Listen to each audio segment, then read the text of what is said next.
Assalamualaikum warahmatullahi wabarakatuh. Perkenalkan, nama saya Gunawan Syahputra, NIM 1920202088,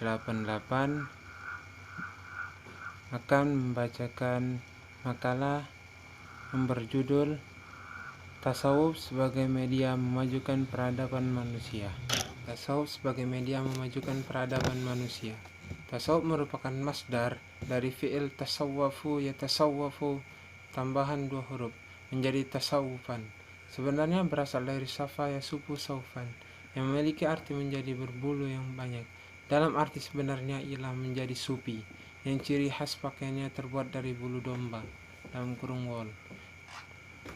Di bawah ini alasan tasawuf sebagai media memajukan peradaban manusia.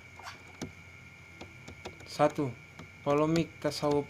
H.A.R. Gibb, pakar sejarah peradaban Islam terkemuka, mengemukakan bahwa kaum muslim dari kalangan ini memandang tasawuf sebagai pelestarian tahayul, kemunduran budaya, atau penyimpangan dari Islam sejati. Gibb tampaknya cukup sensitif dengan realitas tasawuf sampai-sampai memahami bahwa sikap semacam ini cenderung memupuskan ekspresi pengalaman keagamaan paling autentik dari dunia Islam. Dalam perkembangannya, tasawuf sering menjadi objek kritikan keras baik dari muslim atau non-muslim.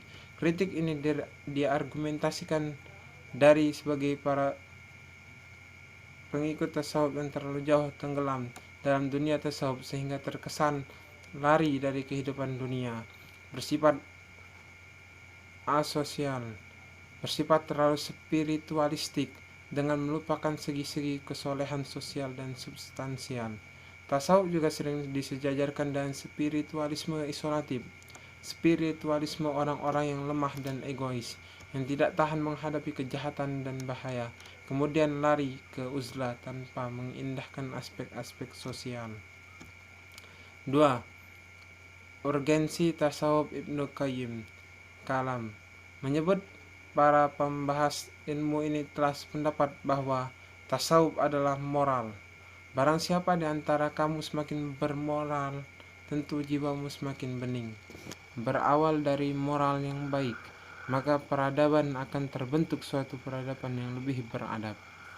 Contohnya pada saat Nabi Muhammad SAW membangun suatu peradaban Islam di Madinah. Selanjutnya, Syekhul Islam Zakaria Al-Ansari menyebutkan tasawuf adalah ilmu yang menerangkan hal-hal tentang cara mensucikan jiwa, tentang cara pembinaan kesejahteraan lahir dan batin untuk mencapai kebahagiaan yang abadi. Apabila hati telah bersih dari noda, seseorang sufi akan merefleksikan kebenaran sebagaimana adanya.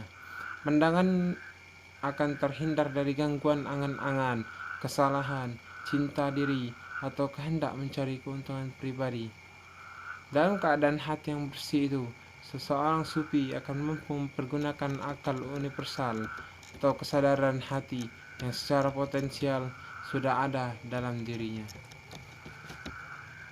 3. Jalan tasawuf. Dalam tasawuf terhadap prinsip-prinsip positif yang mampu mengembangkan masa depan manusia, seperti melakukan introspeksi baik kaitannya dengan masalah-masalah vertikal maupun horizontal, kemudian meluruskan hal-hal yang kurang baik, termasuk juga melakukan serangkaian kegiatan mental yang berat seperti riyadhah, mujahadah, halwat, uzlah, muraqabah, suluk, dan sebagainya.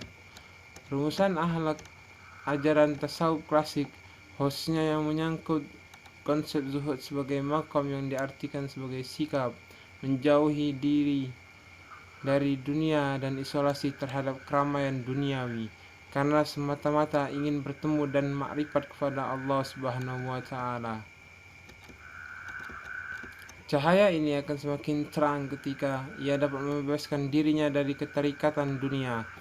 Dalam tasawuf terkandung makna yang luas dan dalam, proses yang ketat,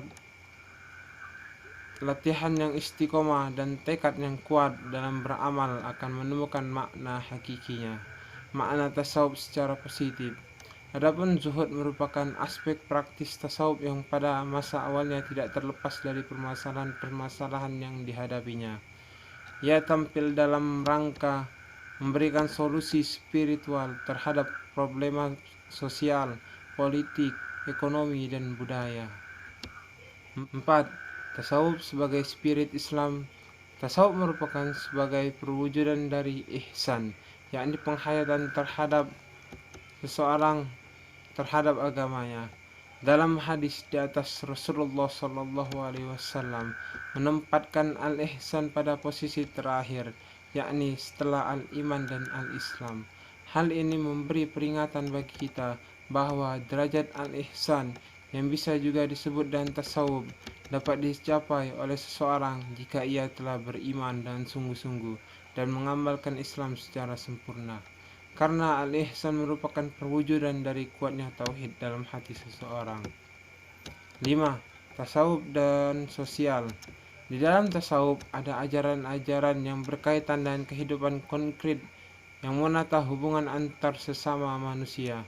Eksklusivitas dalam dunia tasawuf adalah satu bagian stigma yang harus diputar menjadi tasawuf yang lebih ramah pada realitas, sehingga kemudian terciptalah satu tasawuf yang inklusif. Nilai-nilai yang terkandung dalam tasawuf adalah nilai-nilai Islam. Dalam hal ini termasuk ajaran yang disebut futuah dan itsar. Doktrin ini sangat prinsipil dalam tasawuf, yakni mau mengorbankan apa saja yang dimilikinya. Sejalan dengan futuah ialah al-itsar, yaitu mementingkan orang lain daripada diri sendiri. Tidak mengenal kompetisi, karena kompetisi mengandung nilai yang kebalikannya, yaitu mendahulukan diri sendiri daripada orang lain. 6. Tasawuf dan intelektualisme. Intelektualisme adalah ruh peradaban Islam. Tak sulit melacak peran serta kaum sufi dalam ranah intelektual. Tokoh-tokoh fikih seperti Imam Syafi'i, Imam Malik, dan para mujtahid lainnya adalah kaum sufi seperti Al-Nawawi yang dikenal sebagai Qutbil Aqtab pada masanya. Tak kalah pula Imam Subki, Abdul Wahab Asy-Sya'rani, dan tokoh lainnya. Dalam literatur Islam ditemukan banyak fakta bahwa tasawuf sejalan dengan ilmu pengetahuan dan semangat intelektualisme. Dalam sejarah ilmu pengetahuan Islam, Al-Farabi adalah sufi yang brilian. Dia membaca buku fisika Aristoteles tidak kurang dari 40 dan The Animenya Aristoteles 200 kali. Ia menulis Ihsan al-Ulum, ensiklopedi sains yang pertama. Ia menulis Madinah al-Fadilah, buku sosiologi dan politik. Al-Farabi adalah seseorang raksasa dalam sains Islam, tapi hal itu tidak pernah menghambatnya menjadi sufi. Salah seorang murid Al-Farabi mendirikan kelompok pencinta ilmu pengetahuan. Di pembahasan dari saya, apabila ada salah kata saya mohon maaf, pada Allah saya mohon ampun. Wabillahi taufiq wal hidayah, waridho kawal inayah. Wassalamualaikum warahmatullahi wabarakatuh.